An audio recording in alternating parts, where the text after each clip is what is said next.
In a weekend dominated by Max Verstappen, the reigning champion once again made his presence felt. Starting from the front row, he executed a superb move on Oscar Piastri to take the lead and never looked back. With that win, Verstappen has now cut the championship deficit to just 22 points, adding pressure to the title fight. But while one side of the Red Bull garage was celebrating, the other was dealing with yet another setback. Yuki Tsunoda endured a tough qualifying session, crashing out in Q1, a moment that will no doubt carry serious cost cap consequences for the team. Despite the early chaos, he mounted a solid recovery drive from the pit lane to finish in 10th place, salvaging a single point. Yet it felt all too familiar. For what seems like the umpteenth time in recent years, Red Bull's second seat proved to be a headache rather than a help. This marks Tsunoda's fifth outing for the senior Red Bull team, since replacing Liam Lawson just 2 races into the season. And those circumstances were far from ideal. No preseason testing and a rushed promotion from the RB team, the reality is that results are lacking. He's yet to fight for a podium, and the gap between him and Verstappen remains significant. Given the small but telling 5-race sample, we now have enough data to stack Yuki up against those who came before him in that ever-problematic second seat. In this video, we'll compare Tsunoda's first 5 races with those of Pierre Gasly, Sergio Perez, Liam Lawson, and Alex Albon. Albon in particular offers a meaningful comparison, as he too joined Red Bull mid-season during his rookie year. Let's begin with points. Albon managed to score a remarkable 48 points in his first 5 appearances for Red Bull. Tsunoda, just 7. For context, Gasly, whose 2019 stint was widely criticized, still managed 21 points in his opening 5 races. Looking back now, Red Bull would likely be thrilled if Tsunoda had even half that tally. Then there's race finishing position. Predictably, the order here mirrors the point standings. Albon and Perez, despite early adaptation struggles, were at least in contention for podiums from the get-go. In contrast, Tsunoda has spent most of his time just trying to break into the top 10, with his average finish barely scratching the points-paying positions. It's a reflection of the difficulties drivers face in this new ground effect era, where extracting performance from the car has become a much taller task. Now let's examine qualifying performance, specifically the gap to Max Verstappen. Here's where things look particularly grim. Being 3 or 4 tenths off your teammate might have once been survivable, but against Max, it's fatal. Even rookies are expected to be closer. Interestingly, Gasly was actually the closest to Verstappen in his first 5 races, which cast his 2019 stint in a slightly different light.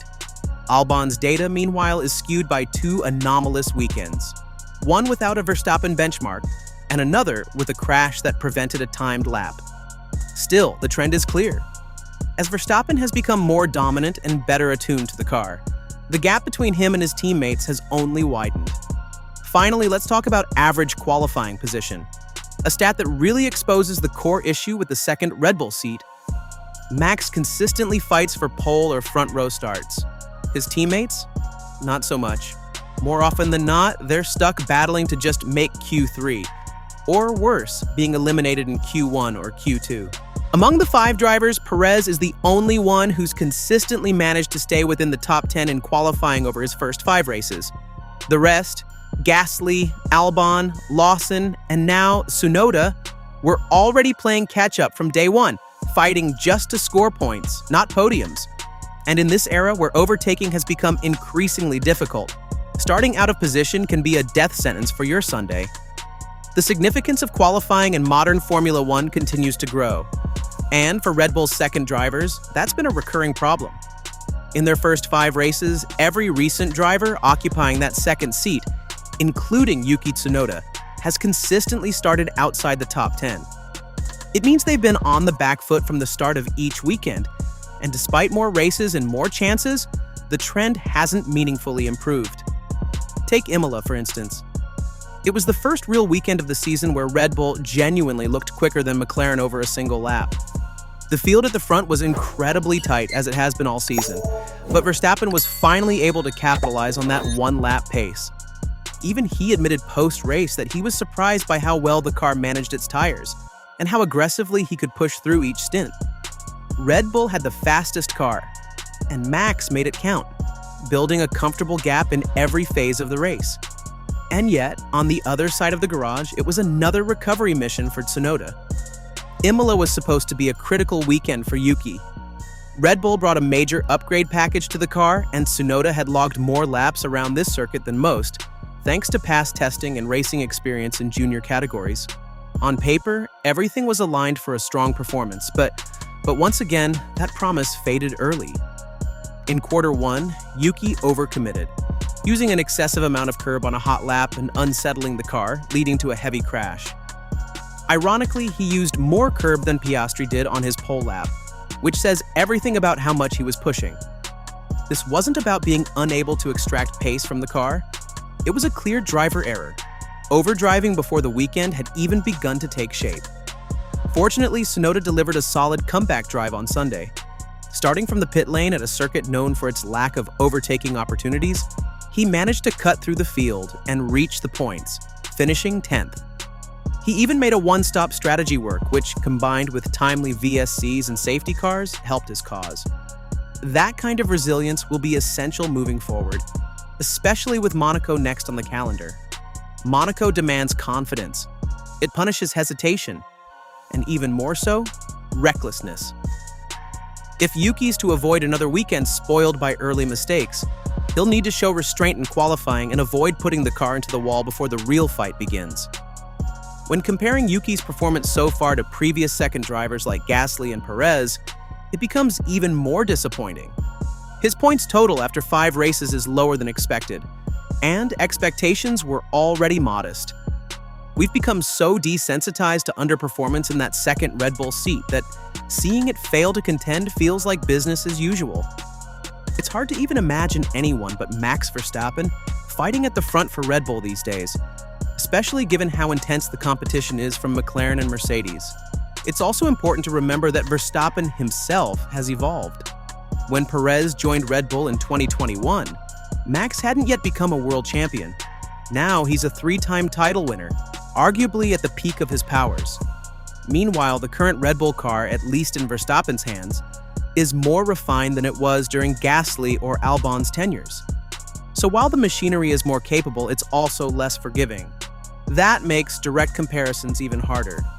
In theory, Yuki has a better car. In practice, he's getting less out of it than his predecessors did in tougher machinery. And the challenge doesn't stop with internal comparisons. The grid itself is more competitive than ever. Beyond just Verstappen and the McLarens, Ferrari and Mercedes are regular podium contenders. Even Williams have stepped up significantly.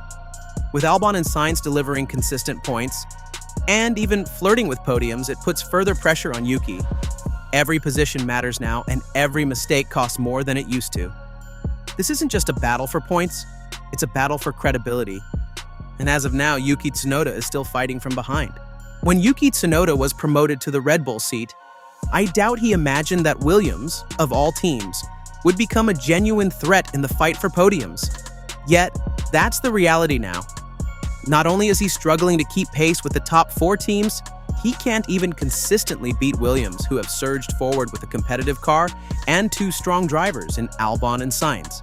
The common denominator among all of Red Bull's recent second drivers, Gasly, Albon, Perez, Lawson, and now Tsunoda, has been one glaring issue: qualifying.